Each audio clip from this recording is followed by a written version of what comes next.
11월의 시인을 모시겠습니다. 저희 문화관에서 오늘 모신 분의 시 세 개를 잠시 소개해보자면요. 좀 전에 우리 이우월 선생님께서 소개를 하셨지만 제 나름대로 어제 또 인터넷 막 찾아서 정리를 해온 게 있습니다. 우리 서희록 선생님은 소외된 이들, 특히 여성의 삶, 사회 구조의 부조리, 역사적 상흔 등을 시조에 담아내며 한국 사회에 대한 냉혹한 묘사가 담긴 사실주의 시인으로 평가받고 계십니다. 특히 내 시조는 지금 어디쯤 와 있을까? 나는 시조와 얼마나 가까워진 것일까라는 시인의 말씀을 생각해보면 자기 성찰적 태도도 강하게 드러내시는 분 같습니다. 현재 노선문학상 운영위원장으로 계신 서희록 시조 시인을 모시겠습니다.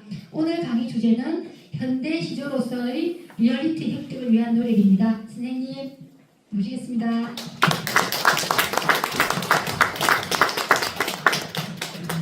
반갑습니다. 제가 흔히 이런 말을 많이 합니다. 청중이 많을수록 제 강의를 하는 게 재미있다. 그런데 오늘 이렇게 도란도란 앉아 계시니까 이상하게 떨리네요. 이런 적은 없었는데 청중이 많을수록, 감정이 많을수록 힘이 나는 법인데 오늘은 너무 제가 처음 다 아는 사람들이 눈을 같이 쳐다보고 계시니까 과연 오늘 제 자신을 어떻게 드러내야 될까 이런 생각을 합니다. 정말 귀한 시간에 다 내려놓으시고 이렇게 들을 것도 없는 제 강의를 위해서 이렇게 참여해 주셔서 저에게 용기를 주셔서 너무 고마운 분들에게 제가 다시 한번 깊은 감사 인사를 드리겠습니다.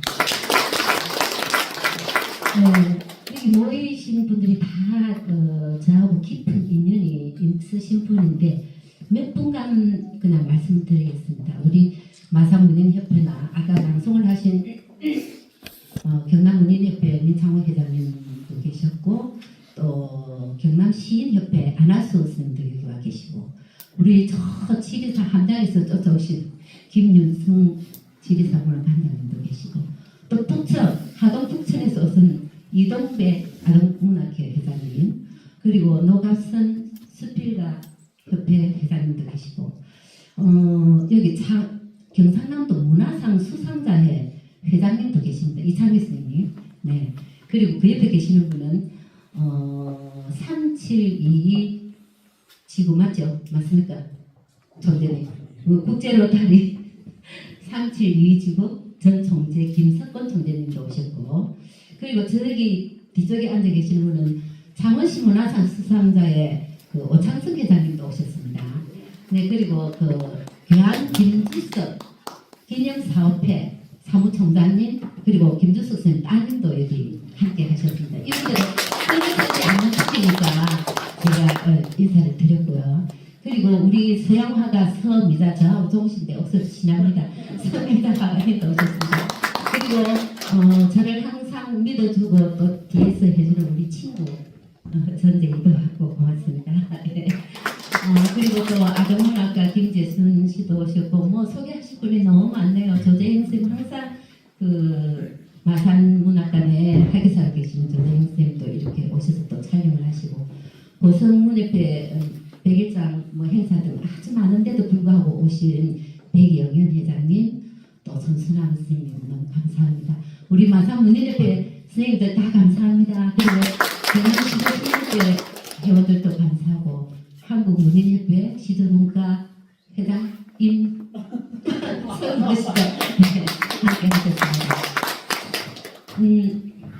제가 오늘 이제 뭐 타이틀을 거창하게 이렇게 현대 시도에서 리얼리티 획득을 위한 노력이라 했지만 사실 그냥 제 작품 세계에 대한 이야기 그런 것에 대해서 간략하게 한번 내어 보여드릴까 싶습니다. 저는 이 문학이라는 그런 분야보다는 저쪽에 잘 안 보이네. 이거 조금 더 보입니까? 제가 안 보이네. 저는 문학이라는 이런 영역보다는 사실 그 외적인 것에 굉장히 많은 생각을 하고 우리 합창단 두 분도 오셨 너무 고맙습니다. 제가 그 음악 뭐 노래 부르는데도 쫓아다니고 그리고 또 산에도 막 다니고 뭐 여러 가지 하고 싶은 것은 너무 많고 그래서 문학에 전념하지 못해서 때로는 이제 꾸지람도 많이 듣고 이렇게 합니다. 하는데 제가 이제 어떻게 해서 이 문학을 만나게 되었느냐 정말 운명처럼 만난 문학이 있습니다. 저는 초등학교 다닐 때 아버지께서 세계문학 전집을 사주셨습니다. 그때 뭐 24권인가 이랬는데 그 전집을 읽으면서 초등학교 꿈을 키웠고요.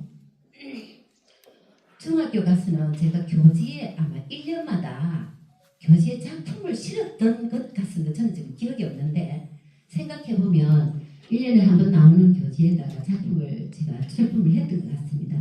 그런 인연으로 이제 고등학교 진학을 해서 학교에 들어가 보니까 선배님이 찾아왔더라고요. 찾아와가지고 그때가 67년도였습니다. 67년도에 와가지고 우리 도서문학회 들어야 된다 이렇게 이야기를 했습니다. 그래서 도서문학회가 뭐 하는 데입니까? 이런 물으니까 옆에 있는 마산고등학교 학생하고 마산여고 학생하고 문학 서클인데 와야 된다 이렇게 하더라고요. 그래서 어째서 저를 오라 합니까? 하니까 아마 중학교 교지를 보고 이야기를 한 것 같습니다. 저는 별로 가고 싶지는 않았지만 뭐 선배님들이 한 서너 명 와가지고 다 우격다짐을 하니까 할 수 없어서 그냥 그게 따라 들어가게 되었습니다. 근데 사실 고등학교 가서도 저는 방송에 굉장히 생각이 많이 가 있었고 방송하는 데에 대해서 그래서 MBC 그 무학산의 개부장이 하는 그 프로에 그 이제 좀 가서 연습을 해가지고 이제 그걸 프로에 같이 함께 할 거라고 그런 것도 하고 있을 때였고 그리고 뭐 노래는 제가 늘상 하고 있었다 보니까 그쪽에 관심이 있었지 글쓰는 쪽에는 별로 관심이 없었습니다. 그럼에도 불구하고 선배들이 강요에 의해서 제가 도산문학 동인회 회원으로서 아마 문학의 첫 발을 디딘 게 아닐까 이렇게 생각을 합니다. 그 마산고등학교는 신삼철 선생님이라고 후에 경남대 교수님을 하셨고 그리고 경남문협 회장으로서 오랜 일을 하셨던 분인데 그분이 지도교사로 계셨습니다. 그런데 마여고에서는 마구나 학생이 찾아와서 교장실까지 들어갔지만은 교장 선생님보다는 문해를 담당하고 계셨던 김교한 선생님이 노됐습니다. 그래서 저희들은 허가받지 못한 불법 이제 그 문학서클이라고 학교에서 지원해주지 않았습니다. 그렇지만은 그 고등학생들이 모여서 그 당시에 문학의 밤을 하고 시화전을 하고 그리고 독후감 발표대회 100일장 뭐 여러 행사를 해지도 내고 그렇게 함으로써 마산에 있는 인근 지역의 고등학생들에게 상당한 호응을 받고 이랬던 단체입니다. 지금도 이제 그 모여서 한 번씩 모여서 문학 이야기도 하고 하는데 그 중에서 도서문학 동인 중에서 마고에서는 어떻게 뽑았는가 하면 공부 잘하는 애들을 뽑아가지고 글 쓰는 사람 지금 몇 사람 없어요. 전부 다 교수 뭐 또 의사 약사 이런 사람들 다 가버리고 이랬는데 그래도 제가 생각해보면 문학활동이라고 한 것이 그때가 최초가 아니었나 이렇게 생각이 듭니다. 그렇게 고등학생 시절을 보내고 우용하다가 이제 교사로서 발령을 받았는데 하마군에 발령을 받았습니다.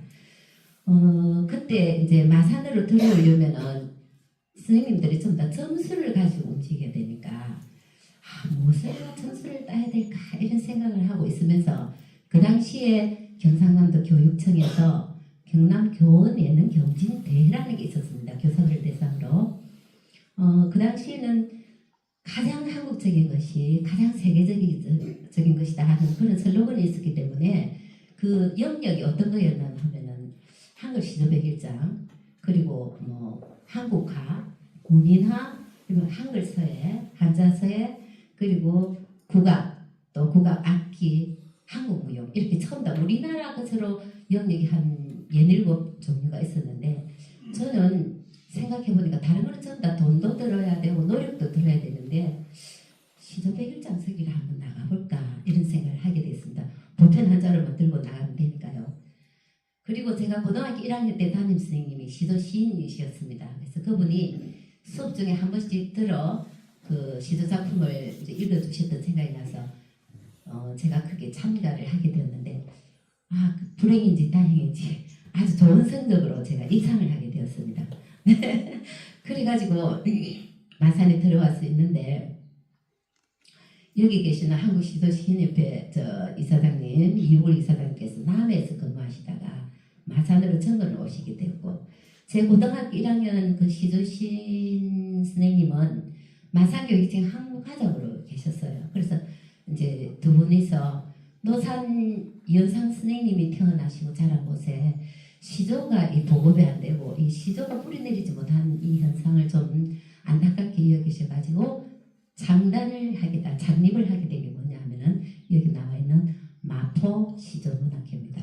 근데 그 당시는 등단하신 분들이 그렇게 많지 않아서 한 5, 6명 정도 등단하시고 나머지는 경남 교원 예능 경진대 시조 100일장에 된 사람들을 또 한 17명 이래가지고 마포 시조문학회를 창립을 하게 되었습니다. 그때가 1982년도입니다. 그래서 저도 그 당시만 해도 이 뭐 글을 쓰는 데 대해서 제가 그렇게 막 관심이 있거나 이런 것보다는 저는 그 음악 쪽으로 더 관심을 많이 가지고 또 활동도 그런 쪽으로 많이 하고 있을 때였습니다. 학교에서도 학생들 합창지도 밤에는 또 마산시내 어머니 합창단을 만들어서 서울 새마을 경연대회도 나가고 이런 쪽 심취하고 있는데 또 이 문학 쪽에 가다 보니까 문학에 대해서 별 그렇게 취미를 가지지도 못했음에도 불구하고 마포시조문학회가 경남에 있는 이제 마산을 떠나서 경남에 있는 시조 시인들까지 확대 개편하면서 경남시조 시인협회 이렇게 이름이 확대 개편되고 제가 거기서 국장을 한 7, 8년 사무국장을 맡게 되었습니다.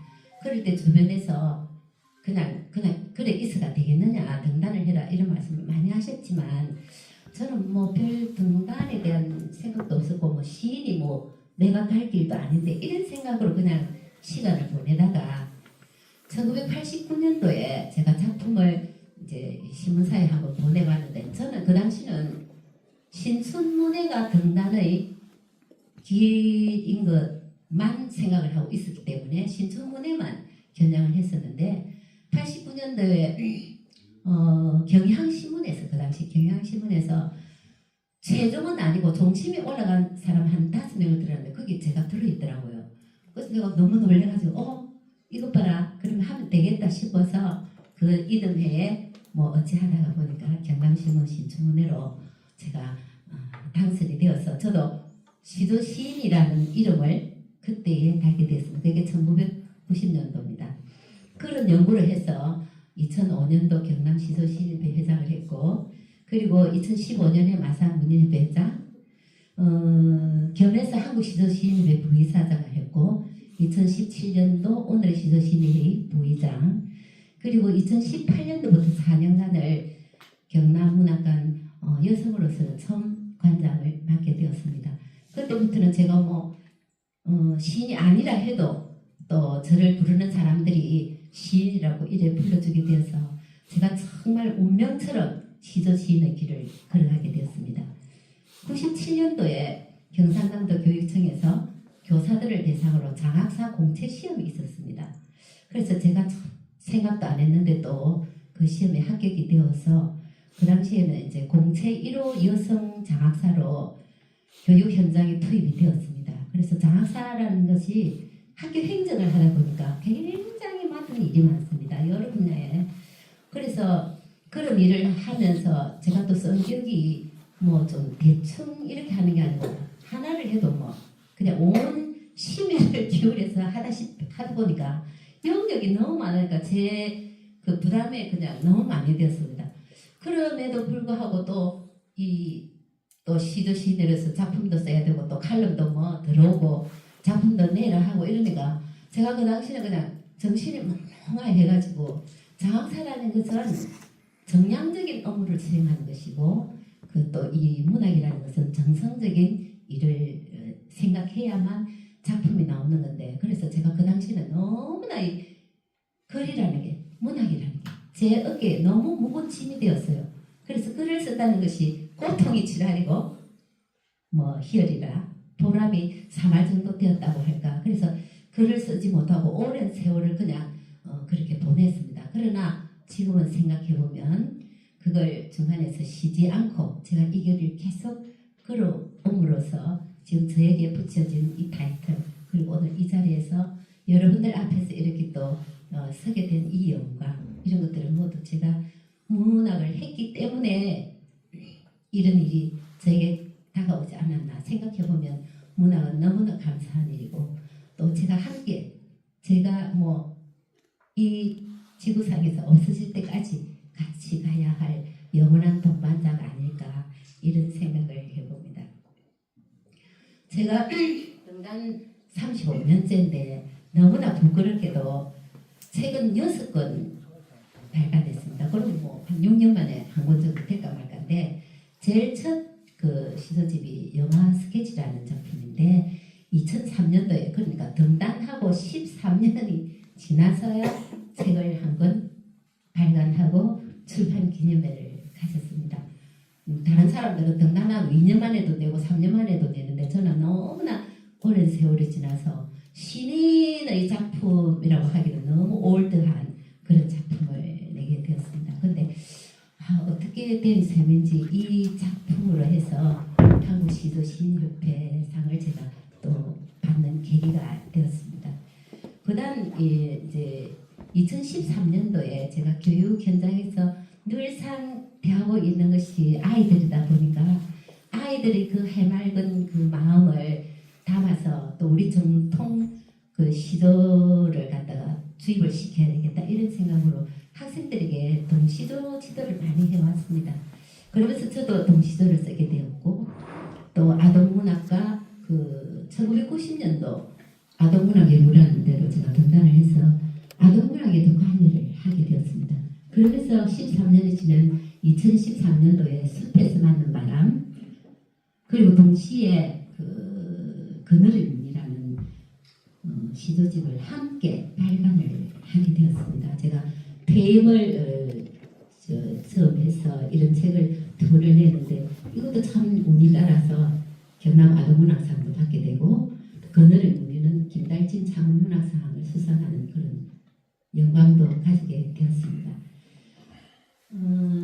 그 다음에는 2015년도에 그 아까 이사관님 말씀하신 가람 시도문학상이 있었는데 그쪽에 제가 당선 작품이 병산 우체국이었습니다. 근데 그 상을 받고 난 다음 해에 현대 시도 백인선을 해가지고 100사람을 선정을 해가지고 이제 신선 그 자기 작품을 써내가 50편을 써내가지고 시리즈로 시집을 발간하게 되었는데 저는 그 책 제목을 병산 우체국이라 했습니다. 그래서 병산 우체국으로서 또 가람시도 문학상을 받았고요. 그 다음에 또 한참 지났습니다. 한참 지나고 난 후에 2020년도에 그 하이힐이라는 작품집을 발간하게 되었습니다. 5번째 책인데요. 이 하이힐 안에 있는 그 모죽이라는 작품으로 노산시도 문학상을 받았습니다. 그리고 지난해에 펴낸 책이 그루아상이 읽는 시간입니다. 이 작품은 그 올해 여기 그루아상이 읽는 시간 안에 들어있는 8월의 크리스마스, 그리고 그루아상이 읽는 시간, 와이셔츠를 대르며 뭐 이런 그런 작품으로 제가 제9회 외솔시도 문학상을 받게 된 것입니다. 생각해보면 정말 형편없는 사람이 작품을 썼는데 그보다도 훨씬 몇십 배의 많은 은혜를 받아서 제가 상을 자꾸 받고 보니까 너무 죄송하기도 하고 이래서 되겠나 이런 생각도 들지만 한편으로는 남 안 보는 데서는 말이 없지요. 그렇게 제가 작품을 한 6권쯤 이제 했는데 지금 준비하고 있는 것은 동시도집을 지난해부터 준비를 했는데 아직 출간할 형편은 안 되고, 하여튼 앞으로 뭐 제가 작품을 얼마나 많이 쓰겠습니까마는 계속 작품을 써 나가야 되지 않을까 이런 생각을 하고 있습니다.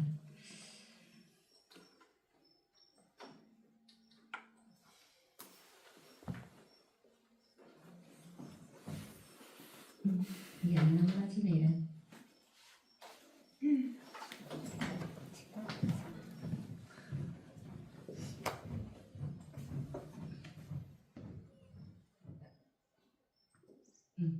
됐습니다. 그다음 제 작품 뭐 세 개라는 그렇지만 제가 중점적으로 좀 쓴 작품을 좀 분류를 한번 해보면 뭐 개인적인 문제 그리고 또 뭐 사회적인 문제 또 여러 가지 이제 영역을 분류를 한번 해보았습니다.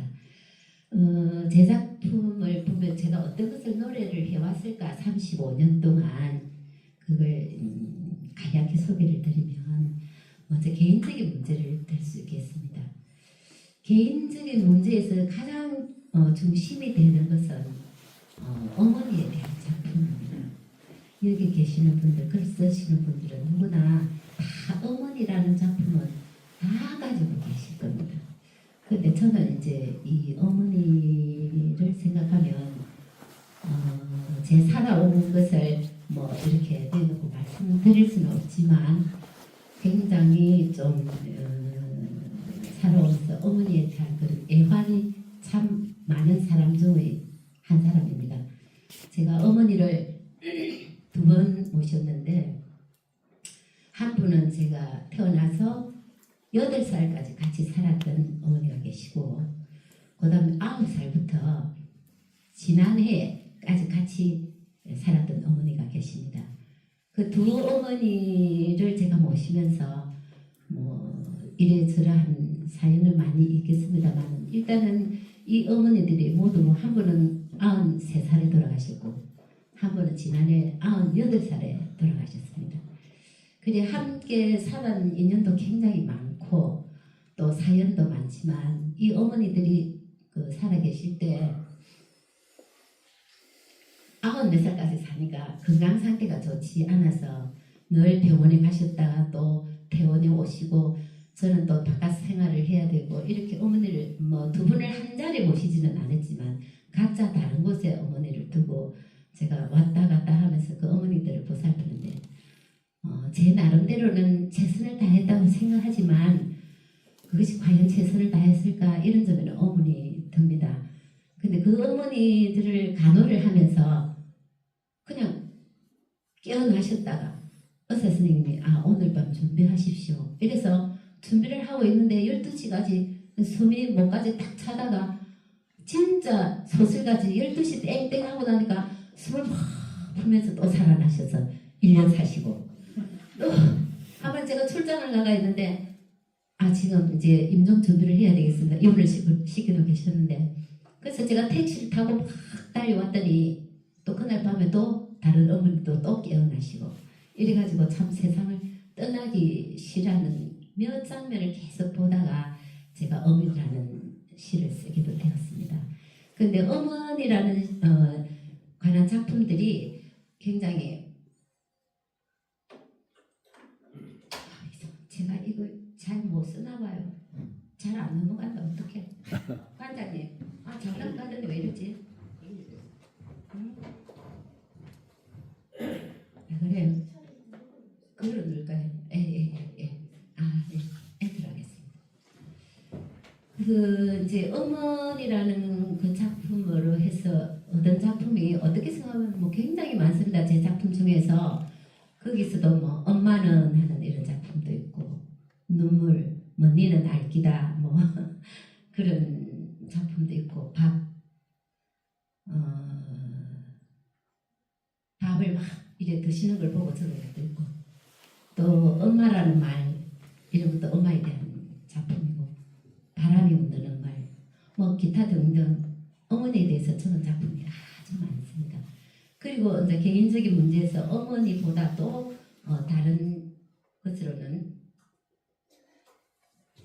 가족이나 그리고 뭐 자연, 바다, 파도, 바람 이런 여러 가지 그런 문제도 들어가고요. 또 노래에 대한 작품, 또 책에 대한 작품, 뭐 또 시작, 뭐 이런 기타 등등의 여러 가지 작품들을 많이 썼는데 개인 문제로 제가 생각하겠습니다.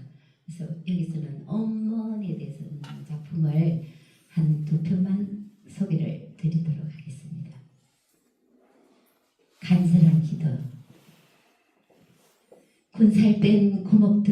같은 불면 날아갈 듯한 지문도 지워진 생 이제 그만 내려요.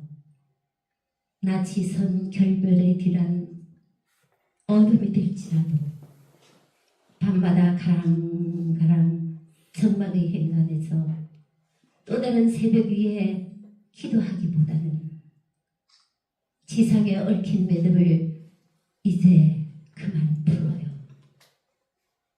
들어는 꽃이었고 무엇이 같은 삶이었던 한 생의 일기들을 깨알같이 새길 테니 어머니 당신의 탯줄 내 안으로 드십시오. 네. 정말 숨을 넘기지 못하고 계속 이런 고통에 시달리고 있는 어머니를 보면서 차라리 내가 당신을 낳은 그런 그냥 어머니였으면 좋겠다. 그 고통을 제가 대신 감내했으면 좋겠다. 그런 생각으로 지은 작품입니다. 또 한 작품을 소개하죠. 이거는 우리 하순이 선생님 한번 읽어주시래. 소량 짙은 어머니의 밤. 어머니의 밤 서의로 소량 짙은 녹차 한 잔 앞에 두고 앉아봐도 하늘길 더듬는지 그 동공 너무 깊어 가슴에 대못 하나를 오늘 또 다시 박다. 깃털보다 가벼운 몸뚱이를 돌려놓고 구겨진 시발 같은 기저귀를 가는 시간.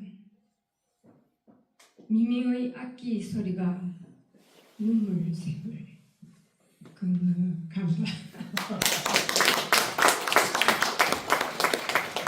우리 하순이 시인이 제 대신 가슴이 먹먹해지는 것 같습니다. 아마 본인의 어머니를 생각하는 것도 있고 여기 계신 모든 분들의 가슴 속에도 한 번쯤은 어머니를 생각하는 시간이 아니었나 이래 싶은 생각입니다. 뭐 작품을 대충 보면은 어떤 건지는 알겠죠. 네. 그래서 어머니의 작품이 뭐 들으라 하면은 여기서 아직 한 20편은 더 있을 수 있지만 그냥 2편만 들겠습니다. 3년이 있는데 이건 제가 읽겠습니다. 애둘러 가는 것도 내게 부여된 목, 바람 부는 절벽도 내게 부여된 길, 그 운명, 그 믿음으로 내가 나를 끌고 간다. 안아서 선생님 울지 마세요.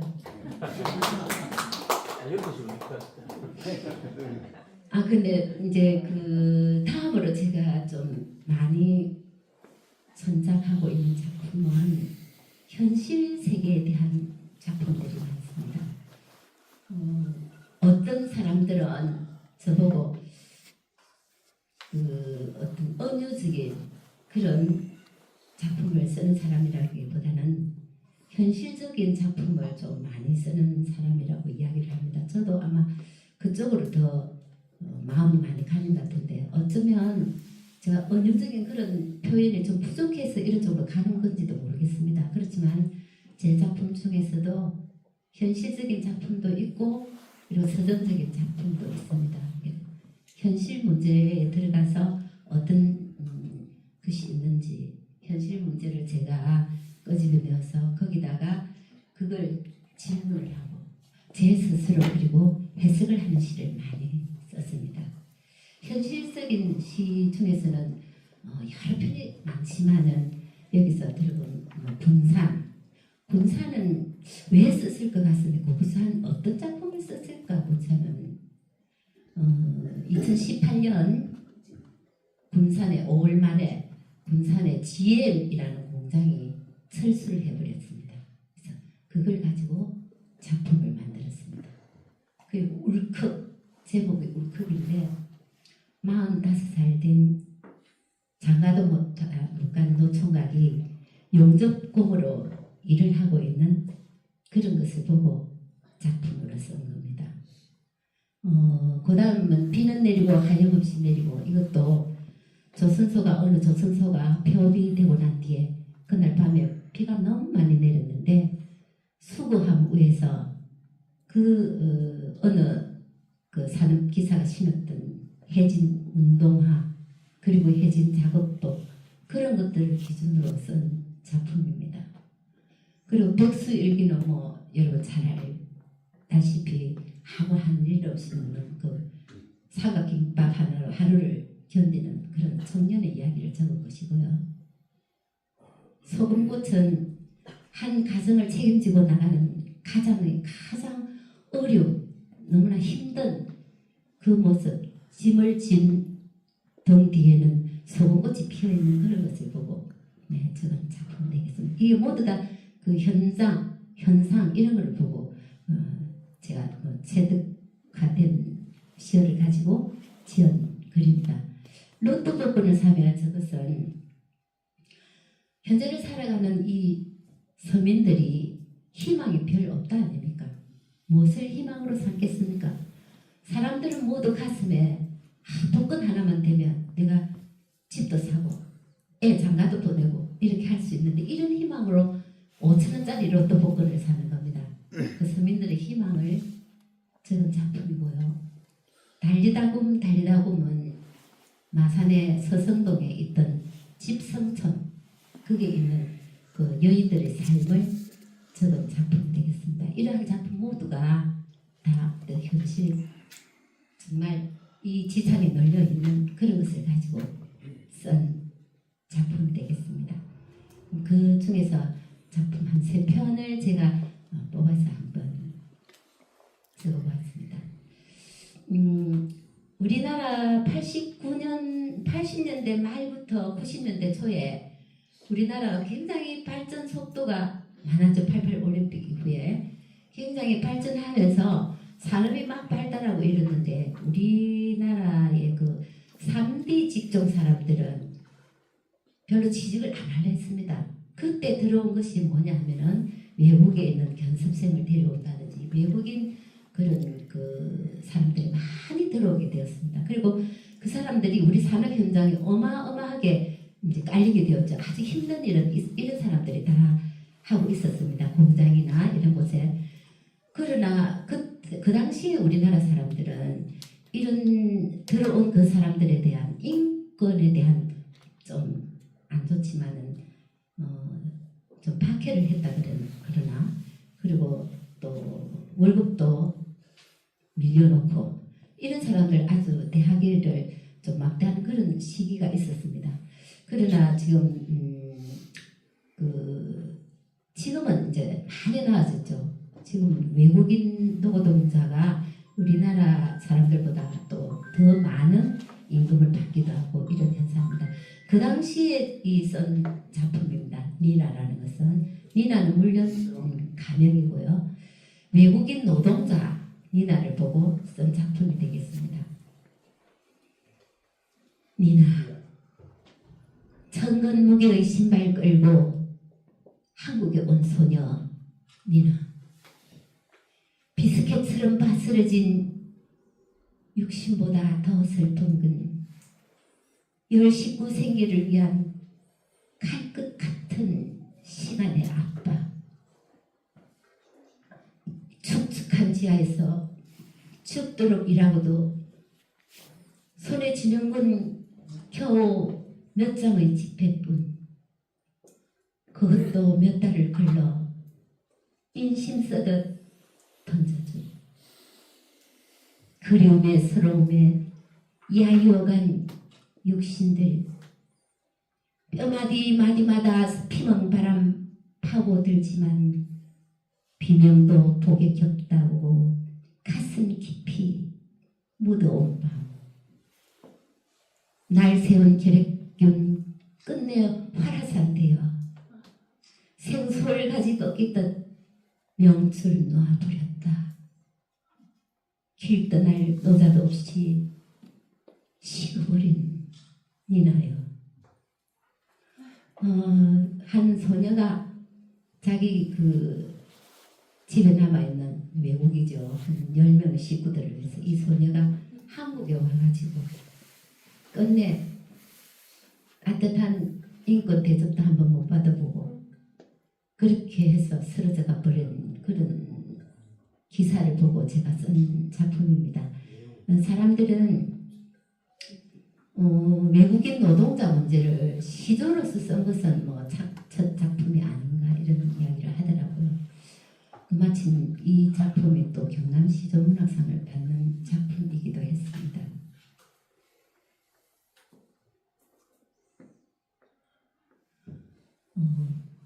임 회장님 너무 멀어서 그 한번 읽어볼래요? 일어서서 쟤만 읽으면 재미가 없잖아요, 그죠? 분위기 서의로 주전자에 택도시의 물이 끓고 있고 나는 열을 앓고 밖에는 눈이 내린다. 말 못할 두염 같은 눈이 계속 내린다. 불안은 바이러스처럼 거리를 돌아다니고 내일을 알 수 없는 상점들은 문을 닫았다. 세계는 어둠을 걸치고 어디로 가고 있을까? 그거 있나요? 네. 그 수필을 쓰시는 우리 회장님, 이 작품을 읽고 어떤 생각이 듭니까? 어떤 때 같습니까?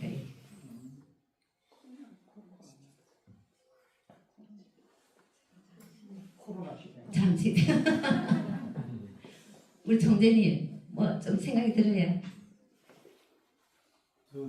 비문학인한테 이런 어려운 질문하면 대답을 비문학이니까 느낀 점을 한번 말해보세요. 나는 선생님 뵙고만 있습니다.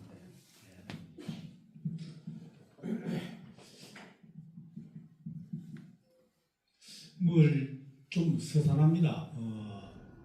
뭐라 그럴까 경제가 침체되어 있는 느낌.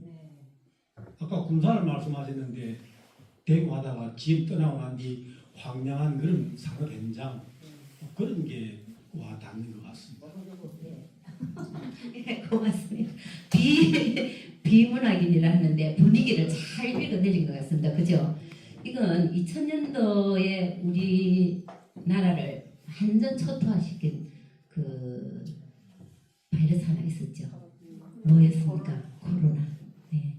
이 코로나 시대에 정말 아까 총재님 말씀하신 것처럼 모든 이 사회가 석막하고 뭐 상점은 문을 닫고 그냥 생활은 피폐해지고 그냥 온갖 그 나락으로 떨어진 그 시대의 분위기를 보고 쓴 작품이 되겠습니다. 네. 고맙습니다. 제가 질문을 던져서 죄송합니다. 그래도 답을 너무 잘하시네. 네. 그다음 작품 하나 더 보겠습니다. 혹시 자신의 한번 읽어보실 분 있습니까? 아 예,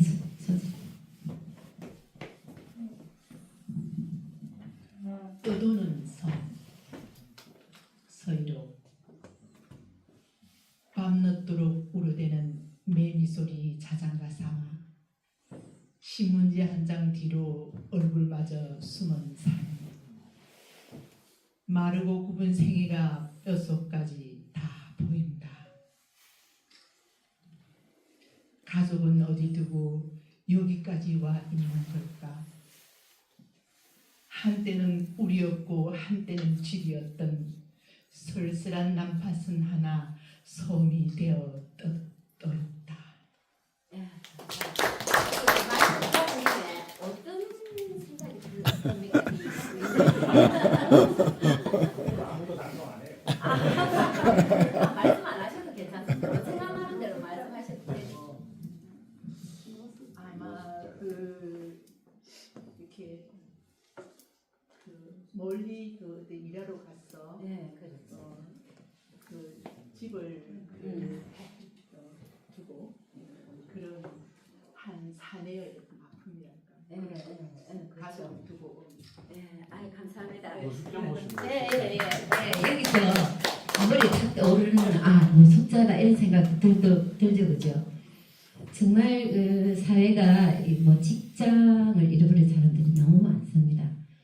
한때는 그 가족을 책임지는 가장으로서 가족을 먹여 살리고 이래 살다가 직장을 찾아서 도예지에 나와보니까 마음대로 뜻대로 되지 않고 제가 그 공원 벤치에 이렇게 신문지 한 장을 들고 누워있는 어떤 남자를 제가 보고 그 현장을 보고 쓴 작품입니다. 한때는 우리였고 한때는 이 집이었던 이 사내가 난파선이 되어서 섬이 되어 떠 있다는 그런 것을 보고 적은 글입니다. 저는 이런 사회의 어두운 것 이런 것들을 작품화하는 데 좀 많은 작품들이 있는 것 같습니다.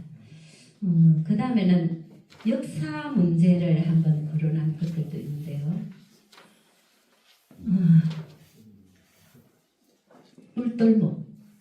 울돌목이 어딘지 알죠? 네네네. 명랑해전. 명랑해전은 이순신 장군이 13척의 배로 외선 133척을 물리쳤던 그런 그 진도와 해남의 중간에 있는 물살이 굉장히 센 그 해협이죠, 그죠? 그 울돌목을 제가 어느 날 가서 보고 그때를 생각해서 이순신 장군의 성전지 굉장히 그 머리를 잘 써서 왜군을 무찔렀던 대성을 거두었던 그 해전을 보고 쓴 것입니다. 이거는 뭐 단수, 시조 한 수로서 만드는 작품이 되겠습니다. 울돌목 400년 긴 간극이 접혔다 펼쳐진다.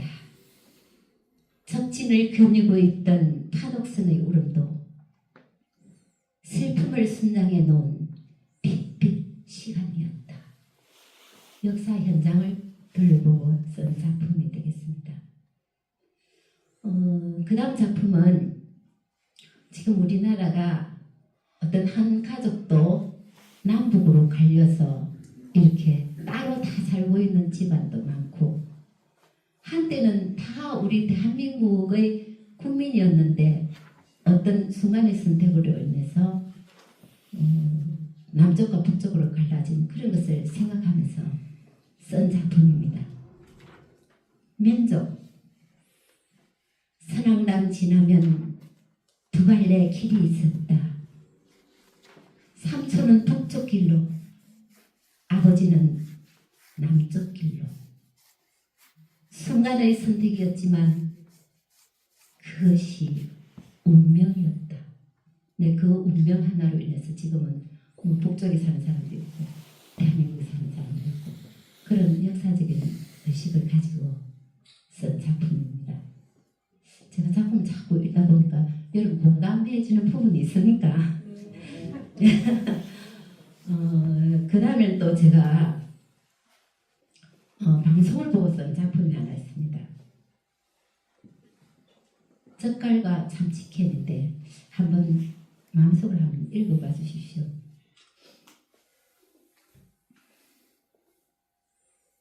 혹시 이 방송을 들으시는 분 있나요? 그 6.25 참전 용사 80대인데 이 사람이 이제 그 전쟁이 끝나고 난 후에 뭐 선원 생활도 했다가 이것저것 도저히 할 게 없어서 몸은 아프고 또 이빨도 빠지고 밥맛도 없고 먹을 것도 없고 그러니까 좀 부드러운 거 그런 거 하나 먹었으면 좋겠다 싶어서 어느 상점에 들어가서 훔쳤어요. 뭘 훔쳤느냐? 젓갈은 좀 오래 놔두고 조금씩만 먹어도 되니까 젓갈하고 참치캔을 훔쳐 나오다가 그것도 딴 돈 8,000 얼마입니까? 300원 8,300원 집 반찬을 훔치다가 잡혔습니다. 수갑을 차고 가는 그런 모습을 보고 제가 적은 글입니다.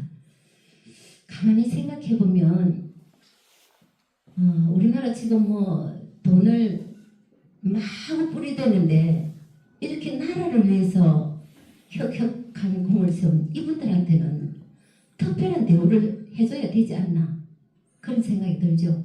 이런 사람들 이 어떤 한 구석에서 8,300원 때문에 수갑을 차는 일이 있어가 되겠는가. 더구나 자기 개인의 역사를 위해서 사는 사람이 아니고 이 국가와 민족을 위해서 자기 본신을 바친 이런 사람들에게는 조금 더 특별한 대우를 해줘야 되지 않겠나. 제가 그런 울분으로 정말 제가 이 내 손목에 수가 탁 채워지는 같은 그런 마음으로 쓴 작품이 이 작품입니다.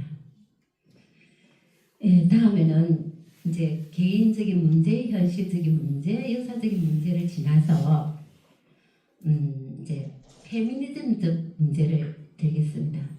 아까 이월 이사장님께서 저를 이야기할 때 그렇죠. 네, 그렇게 말씀하시는데 너무 제가 듣고 싶은 이야기입니다. 저는 페미니스트는 아닙니다. 그렇지만 온건한 페미니스트는 맞아요. 우리 여기 있는 여자분들은 다 그렇게 생각을 하지 않을까 이런 생각을 합니다. 여자이기 때문에 이민아 부르는 노래도 있잖아요. 여자이기 때문에 또 이 엄마라는 이유 또 딸이라는 이유 때문에 옛날에 연속극도 그런 거 안 있었습니까?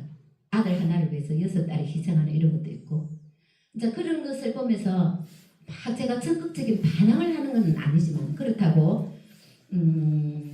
제가 그 여성의 권리와 평등을 막 주장하는 이런 주창자는 아닙니다.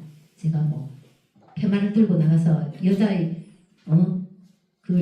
여성의 권리를 달라 이렇게 하고 막 외치는 그런 사람은 아니지만 정말 온건하게 여성으로서 이런 것을 제가 조금 작품을 꽤 많이 썼습니다. 거기 보면은 아이라인을 그립니다. 여자들 모두 다 하는 이 아이라인을 그리는 수묵화를 그리는 듯한 그런 걸 가지고 아이라인을 그립니다. 썼고요. 또 마스카라 이 눈썹을 올리는 이거는 나의 더 어떤 뚜렷한 내 의식을 내어 보인다는 그런 뜻으로 쓴 겁니다. 그리고 핸드백이라는 것은 여성들이 들고 다니는 가방이지만 그 여성의 뭐라 그럴까 자기를 나타내 보일 수 있는 유일한 도구 중에 하나죠. 핸드백 같은 것도 있었고 또 어떤 깃발이라는 작품도 있습니다. 여자가 머리를 민다는 것은 세계를 향한 외침이다 이런 뜻인데 이제 이 여성들이 자기의 위치나 존재를 이렇게 나타내 보이고 싶어하는 그런 것을 적은 것입니다. 그리고 립스틱 누구나 여자는 다 바르는 이 입술 위에 바르는 립스틱 이것 가지고도 작품을 썼죠. 온화한 봄날 같은 그런 분홍 립스틱에 대해서 제가 쓴 작품입니다. 여자라는 악기 여자들이 입을 딱 다물고 있다가도 어떤 자기 소리를 내는 게 있지 않습니까? 그래서 여자라는 악기라는 작품도 있고요. 또 결혼 반지 결혼이라는 증표로서 손가락에 끼우는 것이 이 반지는 아름다운 구석이기도 하고 너무 넘치는 그런 구석이기도 하고 지켜야 할 약속이기도 하고 내던지고 싶은 그런 짐이기도 하고 그런 데 대해서 결혼 반지를 가지고 또 작품을 쓰기도 했습니다. 그 외에 여자에 대해서 쓴 작품이 아주 많지만 대표적으로 이런 작품이 있습니다. 지난 2020년도에 제가 펴낸 하이힐이라는 작품집에 보면 특히 이런 페미니스트쯤 이런 작품이 한 서너 편은 들어있는 것 같습니다. 그 중에서 표지작인 하이힐을 한번 보겠습니다. 하이힐 누가 한번 읽어주시겠습니까? 박정수 언니 한번 읽어주시고 비문학입니까? 한번 보세요. 잠깐 안 보이니까 앞으로 나오세요. 보입니까? 어느 겨울 바다든 출생의 운명처럼 가도 가도 높고 가파른 하일이 여기 있다. 찬바람 무찌르려고 찬바람 허리에 감고 세상은 목마르고 뜨거운 시절이었다. 사막이었다. 눈이 잘 안 보여. 그 길을 여자 하나가 절며 걸어간다. 딸이 튼 박충류처럼 맹독의 입술을 감사합니다. 들어보면 아시겠죠? 시간 정해져 있으니까. 한 시간입니까? 네, 그럼 조금 빨리빨리 하고 넘어가겠습니다. 이 하이힐이라는 것은 여자가 신는 높은 굽 높은 구두를 말하기도 하고, 여기서 제가 나타내는 것은 무엇의 의미를 하느냐 하면은 우리가 살아가는 삶의 여정에서 만나는 어떤 언덕, 험한 그런 것을 이야기합니다. 여자 하나가 지금 절며 걸어가는데, 이 여자가 정말 여리고 그런 여자지만 나는 기필코 이 세상을 잘 살아가겠다 하는 그런 다짐을 합니다. 어떻게? 딸이 뜬 파충류처럼 맹독의 입술을 하고 걸어가는 그런 것을 나타낸 것입니다. 아, 무서워요. 네, 여자라는 그 작품도 하나 있습니다. 혼자 된 여자의 가게 안에 아이가 둘. 그들은 울며 웃으며 공문 수학을 하고 있다. 틈나면 눈을 맞춰 모정을 나누어 준다. 우리 엄마 모습 같은 그녀는 당당하다. 손 빠르고 눈 빠르고 계산도 빨라서 숨가쁜 하루의 일과를 빈틈없이 해내고 있다. 남편은 살아있을까? 양육비는 받았을까? 가보자.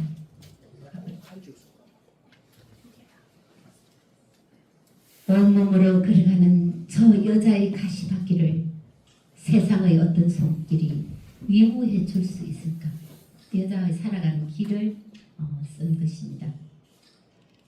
그리고 이번에 릴리티 학부에 대해서 어떻게 형성하는가 하는 게 주제가 나왔지만은 그 이제 이런 작품의 그 나타낼 때 릴리티가 어떤 때 오느냐, 그 체험의 진정성에서 온다고 저는 생각을 합니다.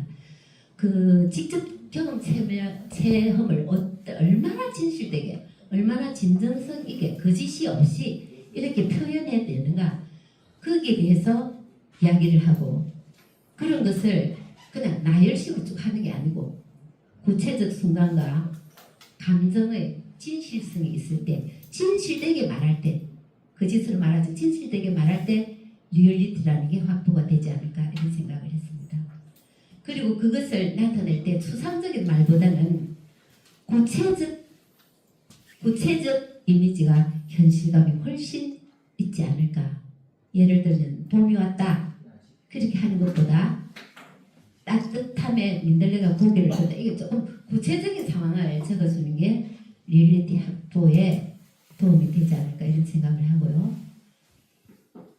그 다음에는 사회적 현실과 맞닿아 있을 때, 아까 제가 현실 문제를 굉장히 이야기를 많이 했는데, 현대인의 불안일까, 소통의 단절, 디지털 감수성 등 시대의 문제를 반영해 나갈 때 리얼리즘이 형성된다. 제가 현실적 문제에서 이야기를 많이 했기 때문에 그런 것들이 모두 리얼리티를 확보한 것이라고 생각합니다. 그러면서 이 모든 것들은 독자와의 공감을 형성해야 된다. 독자가 자신과 현실을 비추어 봤을 때 정말 상황이 나하고 비슷하구나, 정서가 낯설지 않고 정말 내 어머니의 이야기구나, 내 이웃의 이야기구나, 이렇게 공감대를 형성할 때 더 리얼리티 확보가 된다는 거죠. 우리가 여행가를 들으면 저 가사는 꼭 내 이야기 같다, 저 가사는 당신과 나 사이의 사랑 이야기 같다, 이런 것이 절실하게 다가올 때 더 공감하는 것처럼 독자의 공감대가 중요하다는 것을 이야기했습니다.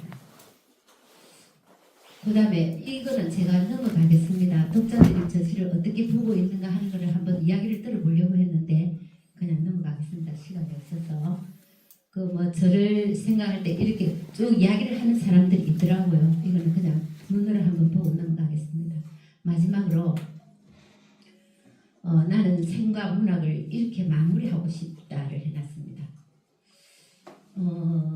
제가 아까 그 이사장님 말씀한 것처럼 한국문화예술위원회에서 국비 공모 사업에 선정이 되었습니다.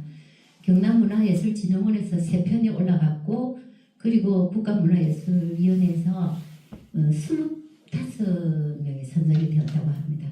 이것은 그 출판사하고 기획사하고가 매칭으로 하는 사업에 대해서 제가 이 사업비를 받아서 진행하는 건 아니지만 그 안에 그 이제 소프트웨어는 제가 하고 그것을 운영하는 것은 기획사나 이런 데서 하는데 지난 요 받아가지고 저는 2025년 12월 6일 다음 달 6일 오후 3시에 진해문화원 전시실하고 컨벤션홀에서 행사가 하나 있습니다. 뭐냐 하면 따뜻한 동굴하는 오디오북을 발간합니다. 이 작품을 그냥